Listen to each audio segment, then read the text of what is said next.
I spent the past 3 months researching to find the best chicken breed for homesteading. The chickens we used to have unfortunately died from a mysterious predator. I don't know what it is. More on that later. I came up with 6 criteria that good homesteading chickens need to have. Number 1, homesteading chickens need to have good egg production. The chickens we used to have were ISA Browns. They were fantastic, prolific egg layers. They were great. When I say good egg production, I'm thinking 250 and more. Anything less than 250 is okay. Anything less than 200 is not enough. That is not a good egg-laying chicken if it's less than 200 eggs per year per bird. With the 6 ISA Browns that we used to have, if they each laid 300 eggs per year, we would end up with 1,800 eggs that entire year with just those 6 chickens. Another reason why people that homestead don't really need as many chickens as they think they do. You can break that down per week. So with those 6 chickens, we would average 34.6 eggs per week, or you can do it by month, which gives us 150 eggs per month. The second thing I look for is cold hardiness. We live here in Wisconsin. I don't think I need to explain any further. Number 3, the chickens that we get need to be family friendly. My wife and I really want our kids and people that come over to the house to enjoy our property and our homestead. It would be really sad for us if our children did not enjoy being out in the garden or by the chickens, because it means a lot to us and we want them to enjoy the process too. Chickens with stubborn personalities that aren't super family friendly can be taught and trained, but that's something I want to avoid. I don't have a lot of time to spend doing that if I can just get a chicken that's naturally friendly to humans in the first place. For example, Rhode Island Reds, they're a prolific egg layer. It's probably one of the most popular birds in the United States by far.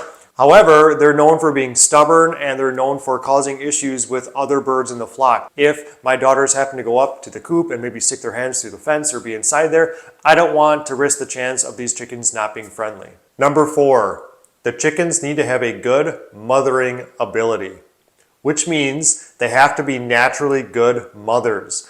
A lot of people don't realize that through the years of selective breeding, there's a lot of chicken breeds that don't mother or take care of the little chicks very well. You have to use incubators for a lot of those breeds, which I'm not against. However, I would rather have chickens be the mothers rather than myself or the incubator taking care of these chicks at a young age. Not only will the breed that I'm about to share with you take care of the chicks while they're in the eggs and rotate them and keep them at the appropriate temperature, they also take care of them for weeks after the chicks are born. That to me is a huge plus, and I like the fact that the breed I'm going to share with you shortly is a natural mother rather than having an incubator inside the house. I'm not against going to the hatchery. I've done that several times throughout the years, actually way more than I can probably even remember right now. However, we're going to start being more self-sufficient by hopefully reproducing our own chickens here on our property. Number 5 is dual purpose. Dual purpose is something I never was really interested before. I was always interested in having a really solid egg-laying flock like the ISA Browns, and then having a separate flock that you raise for a few weeks like meat chickens such as the Cornish cross, butchering them after 8 weeks so you've got your meat birds and your egg-laying birds.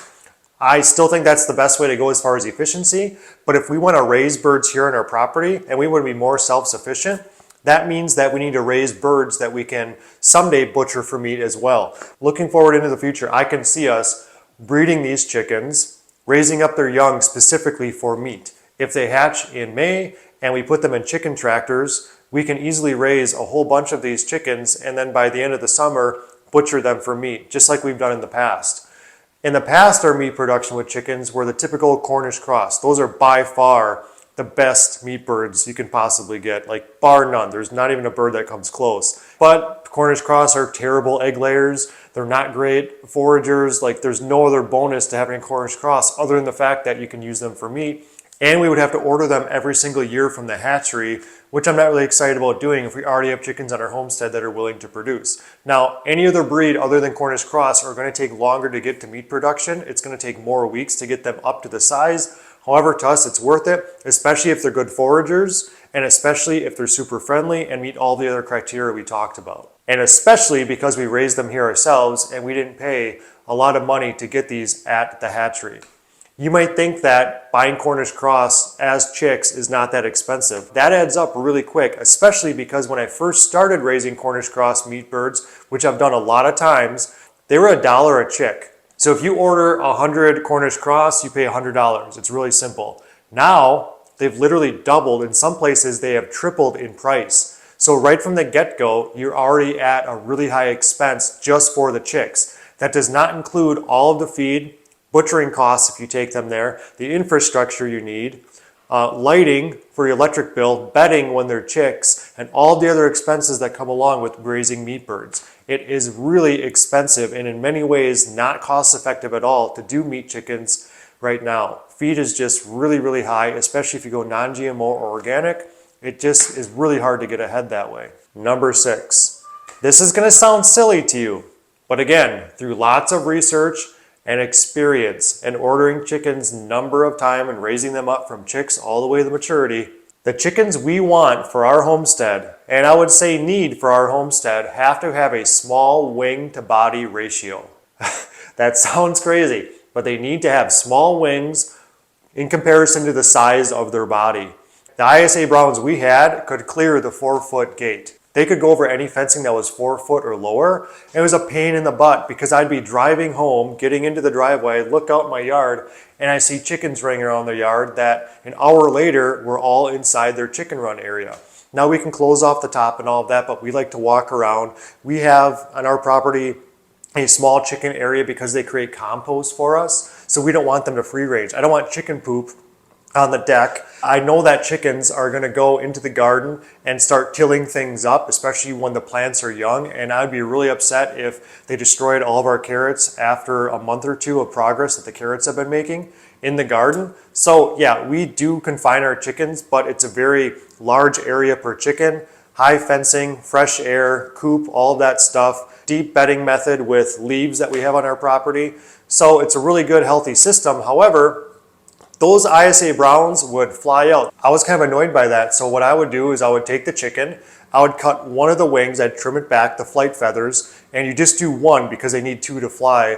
Then you kind of forget which bird you cut the wings and which ones you didn't. And after catching these birds and putting them back in, then raising the fence up, it was just kind of a pain. For us, having a chicken with small wings and a larger body size so they can't do that is actually a big plus for us because homesteading is about efficiency. If you've never done it before, you're going to find that there's the little corners. I wouldn't even call them cutting corners, but there's the little things you can do that are going to make your life so much easier. For example, in our garden, we hardly ever water our garden because we use really thick mulch, and that helps us cut back on our watering. Okay, that saves water. It also saves a lot of time. That's a big one. There's things that we do all the time that cut back on chore time and resources because it's more efficient. We've figured it out over time.